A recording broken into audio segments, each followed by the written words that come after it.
Tapi agak ngeri ini tweet abang beberapa hari lalu nih, boleh dimunculin nggak? Ini itu? pertanyaan yang kita tanya ya ke hampir semua narasumber kita. Apa itu? Karena ini dianggap isu yang mengkhawatirkan semua orang juga. Ini tanggal 1 Oktober kemarin nih, di Hari Kesaktian Pancasila.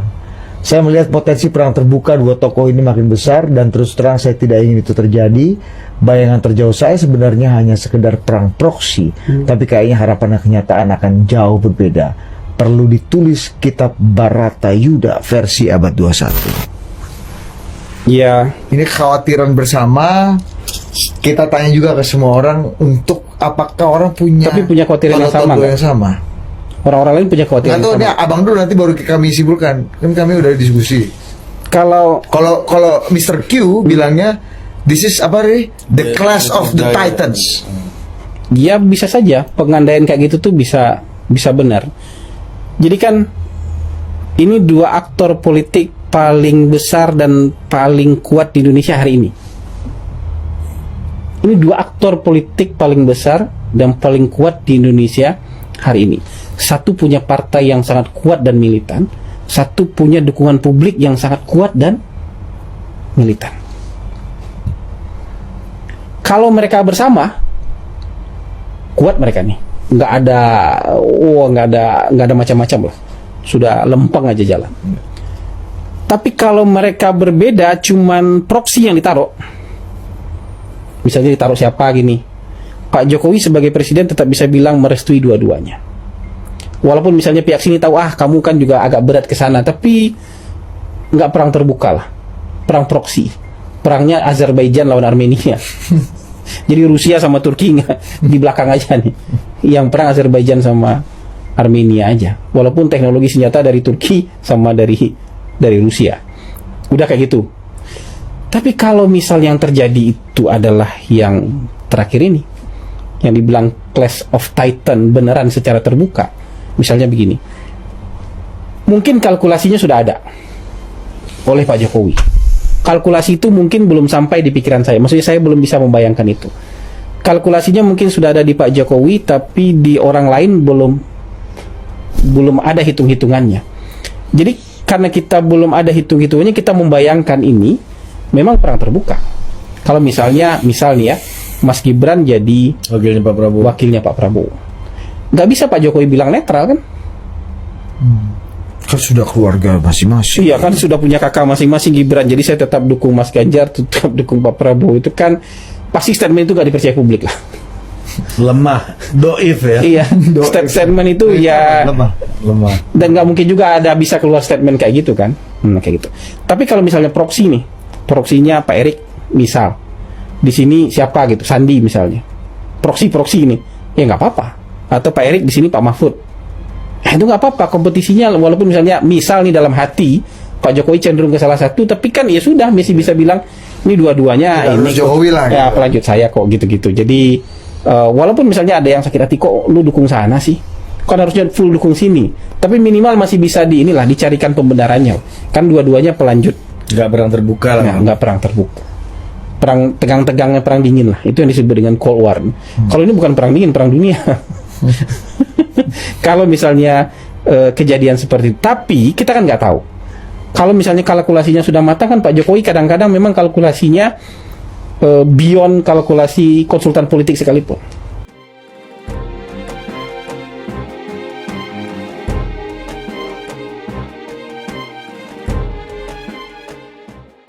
Pengamat politik Rocky Gerung ikut merespon rencana PDIP bersama tim kampanye nasional atau TKN Ganjar Mahfud yang bakal menyiapkan saksi seorang Kapolda untuk mengungkap kecurangan pemilu 2024.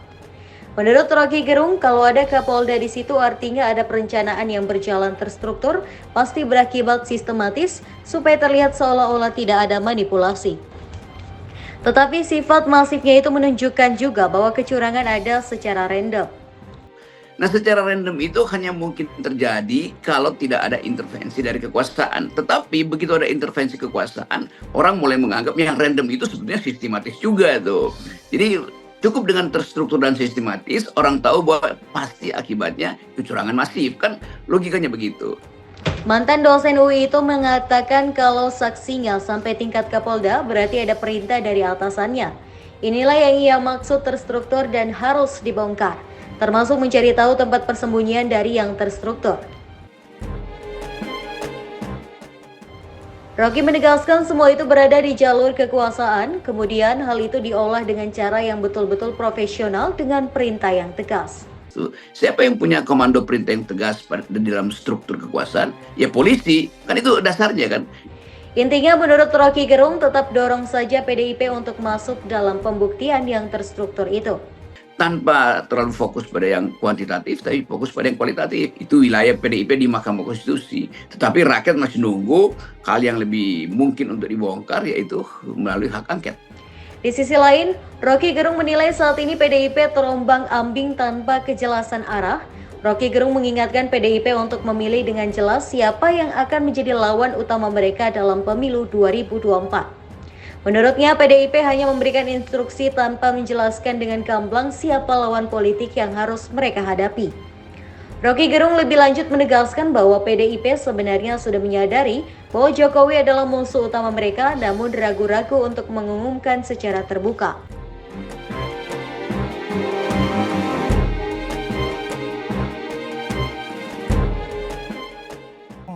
Sangat erat dengan problem yang ada di Mahkamah Konstitusi itu sendiri ya.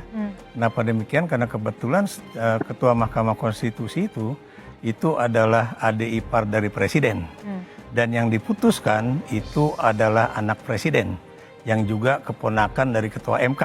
Nah ini, dan Anda juga tahu ya, itu banyak sekali kritikan-kritikan terhadap MK bahwa dalam beberapa tahun terakhir ini MK itu menjadi yudisialisasi politik ya. Jadi itu yang terjadi, dan kemudian juga terjadi juga politisasi dari Mahkamah Konstitusi ya. Sebetulnya kalau misalnya Ketua MK itu Anwar Usman itu tidak ikut di dalam keputusan itu karena ada faktor konflik of interest seperti yang dia katakan. Ada hubungan keluarga. Bukan, itu juga yang diucapkan oleh Anwar Usman sebelum dia ikut di dalam pertemuan itu. Jangan deh, saya kan ada konflik of interest, tapi ternyata kok dia kemudian masuk. Makanya itu yang dibahas oleh Saldi Isra di dalam dissenting opinion juga, dan itu juga oleh hakim Mahkamah Konstitusi yang lain juga ya. Jadi relasi antara eksekutif dan yudikatif, relasi antara Ketua MK dan Presiden dan juga Gibran ya, itu yang kemudian bisa dicari tahu apakah memang demikian adanya, dan itu bisa saja itu melalui hak angket. Oke, jadi memang menurut Anda ada hal wajar untuk hak angket diajukan oleh anggota DPR? Iya. Baik, Bang Masinton, Iya. mengajukan hak angket ini merupakan pribadi atau arahan dari partai? Tapi dijawab usai jeda, kita akan kembali selepas jeda, tetap bersama kami.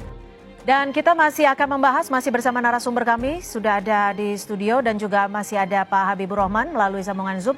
Saya akan ke Pak Ikrar. Pak Ikrar, MK, Majelis Kehormatan MK saat ini sedang menggelar sidang pelanggaran etik.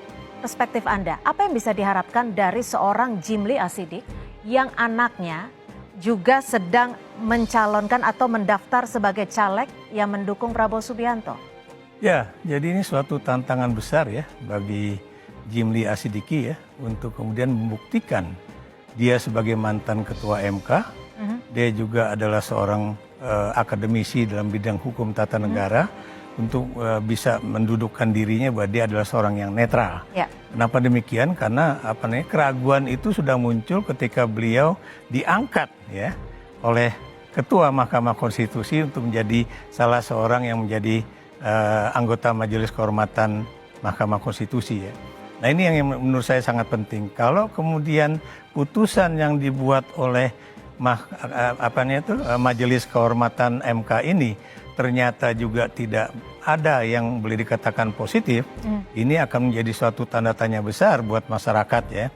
Kenapa demikian? Karena MK-nya aja udah nggak bisa kan kemudian apa yang bisa diharapkan dari Majelis Kehormatan. Dan kalau ini terjadi, itu yang kemudian bukan cuma persepsi, tapi akan ada tindakan-tindakan dari masyarakat untuk kemudian tertuju pada MK ini sendiri. Gitu. Oke, baik.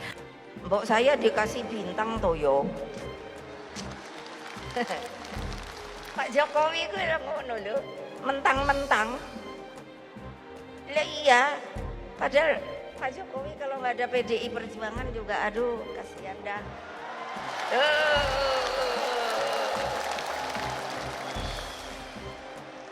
Lo legal formal lo.